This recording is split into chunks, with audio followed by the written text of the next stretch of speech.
আমি জানি না, আমার মনে হয় যে যার জায়গা থেকে ন্যায়ের সাথে থাকাটাই আমাদের সবসময় কর্তব্য। সেটা কতটা ভূমিকা রেখেছে আমি জানি না, যারা বলছেন তাদের প্রতি আমার কৃতজ্ঞতা। বিচারপতি মানিক হচ্ছে ওটার প্রেক্ষিতে একটা লিগ্যাল নোটিশ দিয়েছে, মানে একটা ক্ষমার একটা স্বীকৃতি দিয়েছে। হ্যাঁ, যেটা সবাই আসলে দেখেছেন আপনারা বিভিন্ন নিউজ পেপারে। সেটা একটা লিগ্যাল ফার্ম থেকে একটা নোটিশ দেওয়া হয়েছিল এবং তার প্রেক্ষিতে পলিটিক্যাল শোর পাশাপাশি যে বুদ্ধিবৃত্তিক অন্যান্য টক শো কিংবা বিনোদনের শো সেগুলো করে থাকি। যেমন তারকা কথন নামে আমি একটা সেলিব্রিটি টক শো করি, গান দিয়ে সুর নামে একটা শো করি। আমি সেই জায়গাতেও আসলে মানে পার্সোনালিটি ধরে রাখার চেষ্টা করি। এটার জন্য আলাদাভাবে কোনো পার্সোনালিটি আমি গেইন করি না। জাগো এফএম এর অ্যাপ এখন পাওয়া যাচ্ছে অ্যাপ স্টোর এবং প্লে স্টোরে। আপনার সুন্দর উপস্থাপন এবং আপনার অবশ্যই মানতেই হবে সৌন্দর্য সবকিছু মিলিয়েই কিন্তু এখন সবাই আপনাকে খুব বেশি পছন্দ করছে। এবং সম্প্রতি একটা ভিডিও বেশ ভাইরাল হয়েছে, একটা অনুষ্ঠান ভাইরাল হয়েছে, যেটা নিয়ে আমরা আজকে খুব বিস্তর কথা বলবো না, তবে আপনার সম্পর্কে জানার জন্যই বলবো।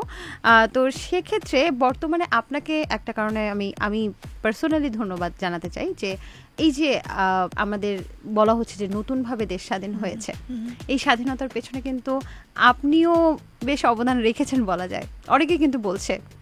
আপনি কি এটার সাথে এগ্রি করেন? আমি জানি না, আমার মনে হয় যে যার জায়গা থেকে ন্যায়ের সাথে থাকাটাই আমাদের সবসময় কর্তব্য। সেটা কতটা ভূমিকা রেখেছে আমি জানি না, যারা বলছেন তাদের প্রতি আমার কৃতজ্ঞতা। আচ্ছা, সম্প্রতি যেই শোটা ভাইরাল হয়েছে সেটার পরিপ্রেক্ষিতে আরো কিছু নিউজ আমরা দেখতে পাচ্ছি যে আপনি কি ওই প্রেক্ষিতে কোনো উকিল নোটিশ দিয়েছিলেন বা কোনো পক্ষ থেকে কি কোনো? সেটা একটা লিগ্যাল ফার্ম থেকে একটা নোটিশ দেওয়া হয়েছিল এবং তার প্রেক্ষিতে ওনারা যেমনটি বলেছিলেন যে জনগণের কাছে এবং আমার কাছে লিখিত এবং প্রকাশ্যে ক্ষমা চাওয়ার ব্যাপারে তিনি সেটা চেয়েছেন। আপনারা সবাই সেটা জানেন, আমিও তাই জানি। আচ্ছা, আমরা যদি ভুল না করে থাকি, বিচারপতি মানিক হচ্ছে ওটার প্রেক্ষিতে একটা লিগ্যাল নোটিশ দিয়েছে, মানে একটা ক্ষমার একটা স্বীকৃতি দিয়েছে। হ্যাঁ, যেটা সবাই আসলে দেখেছেন আপনারা বিভিন্ন নিউজ পেপারে। আচ্ছা, আপনাকে রাস্তায় কি আন্দোলনে দেখা গেছে বা সক্রিয় কি ছিলেন? আমি যেহেতু আমিও একজন স্টুডেন্ট, সো সেই জায়গা থেকে তো বন্ধুদের সাথে থাকাই, কিন্তু আমি আসলে আমি বিশ্বাস করি যে যার জায়গা থেকে আসলে কাজটা করবেন, এবং ওই সময়টায় আমার ভূমিকা ছিল একজন গণমাধ্যম কর্মী হিসেবে। সেই জায়গাতেই আমি আমার ভূমিকাটাকে বেশি শক্ত রাখার চেষ্টা করেছি। আচ্ছা, যারা মানে পায়ে পাড়া দিয়ে ঝগড়া করে তাদেরকে কি বলা হয়? ঝগড়ুটে। আচ্ছা, এই যে আপনার মেজাজ নিয়ে এত কথা বলে, কিন্তু আপনি তো ব্রাহ্মণবাড়িয়ার মেয়ে। ব্রাহ্মণবাড়িয়ার মেয়ের তো এত মেজাজ ভালো থাকার কথা না, তো মেজাজ ঠিক রাখতে আপনি কি কি করেন বলেন তো? ব্রাহ্মণবাড়িয়ার মানুষের কি কি বৈশিষ্ট্য? আমি অত জানি না, মিলে কিনা দেখি। আপনি কি আমাকে বলতে বলছেন? কিন্তু আমি এটা বলতে চাই না, কারণ আমি বের হওয়ার পরে ব্রাহ্মণবাড়ির অনেক মানুষ আছে যারা আশেপাশে ঘুরবে, তারা আমাকে উত্তম মধ্যম দেবে। আমি আসলে জানি যে ব্রাহ্মণবাড়ির মানুষকে কেমন হওয়া উচিত। ব্রাহ্মণবাড়ির মানুষ তো ভালো, অনেক ভালো। ভয় পেয়ে ভালো বলছেন? যেহেতু সামনে একজন বসে আছে, তো সেক্ষেত্রে মেজাজ ঠিক রাখার জন্য কি কি করেন আপনি? কিছুই না। কিছুই না? আচ্ছা, বাই দ্য ওয়ে, যেহেতু আপনি পলিটিক্যাল একটা শো করছেন এবং সবসময় আপনি খুব পার্সোনালিটি বজায় রাখার চেষ্টা করেন, আমি যদি ভুল না করে থাকি। না, আমি পলিটিক্যাল শোর পাশাপাশি যে বুদ্ধিবৃত্তিক অন্যান্য টক শো কিংবা বিনোদনের শো সেগুলো করে থাকি। যেমন তারকা কথন নামে আমি একটা সেলিব্রিটি টক শো করি, গান দিয়ে সুর নামে একটা শো করি। আমি সেই জায়গাতেও আসলে মানে পার্সোনালিটি ধরে রাখার চেষ্টা করি। এটার জন্য আলাদাভাবে কোনো পার্সোনালিটি আমি গেইন করি না। আমি সব জায়গায় সেটাই থাকার চেষ্টা করি। একদমই তাই, একদমই তাই। এবং ব্যক্তিগতভাবেও আমি আপনার সাথে যতক্ষণ কথা বলেছি আমার মনে হয়েছে যে আপনি একজন ব্যক্তিত্ব সম্পন্ন মানুষ। আপনাকে সবসময় দেখি যে আপনি বিভিন্ন শোতে, যেমন পলিটিক্যাল শোগুলো যেমন করছেন, তেমনি অন্যান্য শোতেও আপনি একটা পার্সোনালিটি ধরে রাখেন এবং ব্যক্তিত্ব সম্পন্ন বলেই আমার মনে হচ্ছে। সেক্ষেত্রে স্বভাবতই আমরা মানে অনেকেই ভাবে যে আপনি খুব বড় একজন মানুষ, হয়তো পড়ালেখা শেষ করে চাকরি টাকরি করছেন এরকম, কিন্তু আমি গোপন সূত্রে খবর পেয়েছি যে আপনার বয়স নাকি খুব বেশি না। Is it true or false? আমার মনে হয় যে মানুষ আসলে বড় হয় অভিজ্ঞতা দিয়ে।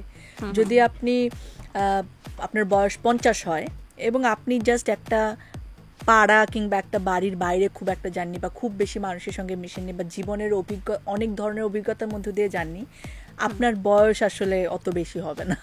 এবং আপনি যদি অনেক ধরনের অভিজ্ঞতার মধ্যে দিয়ে যান, অনেক মানুষের সঙ্গে মেশেন, পৃথিবীটাকে অনেকখানি দেখেন, আমার মনে হয় সেক্ষেত্রে আপনার বয়স অনেকখানি বেশি হবে। আমার বায়োলজিক্যাল বয়স, হ্যাঁ, আপনার তথ্য অনুযায়ী একটু কম, অভিজ্ঞতার বয়স খুব একটা কম বলে মনে করি না। এই অভিজ্ঞতাটা তো জানতে চাচ্ছি, বর্তমানে আপনি কিসে পড়ছেন আর প্রেজেন্টেশনের শুরুটা কিভাবে?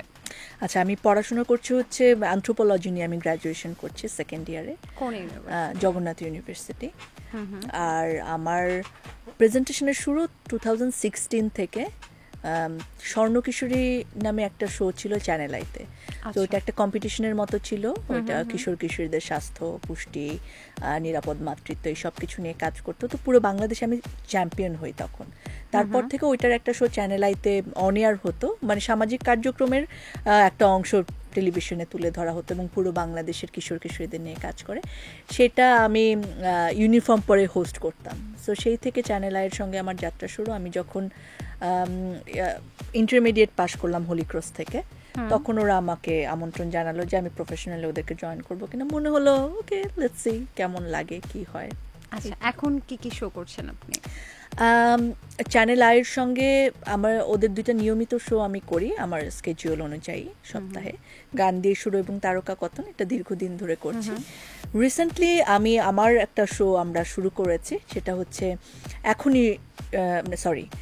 রিসেন্টলি আমি আমাদের একটা শো শুরু করেছি আমরা, সেটা হচ্ছে এখন কি চাই। মানে এই যে পরিবর্তনের কথা বলি, তরুণ প্রজন্মের যে বিপ্লবের মাধ্যমে নতুন বাংলাদেশের কথা বলি, সেই বাংলাদেশে অনেক জায়গায় আমরা পরিবর্তন চাই। সেই পরিবর্তনটা কেমন চাই আসলে, বাংলাদেশের জনগণ কেমনভাবে চান, সেটা একেবারে রাস্তার মানুষের সঙ্গে কথা বলা থেকে শুরু করে স্টুডিওতে বিভিন্ন শ্রেণী পেশার মানুষকে নিয়ে এসে বাংলাদেশের বিভিন্ন সেক্টর, যেমন আইন শৃঙ্খলা বাহিনীকে কেমনভাবে দেখতে চান নতুন বাংলাদেশে, কিংবা মিডিয়ার ভূমিকা আপনি কেমন দেখতে চান, কিংবা শিক্ষক কিংবা ইউনিভার্সিটি বা শিক্ষা প্রতিষ্ঠানের পরিবেশ কেমন হোক আপনি চান, সেই জায়গাগুলো তুলে আনার জন্য নতুন আয়োজন এখন কি চাই।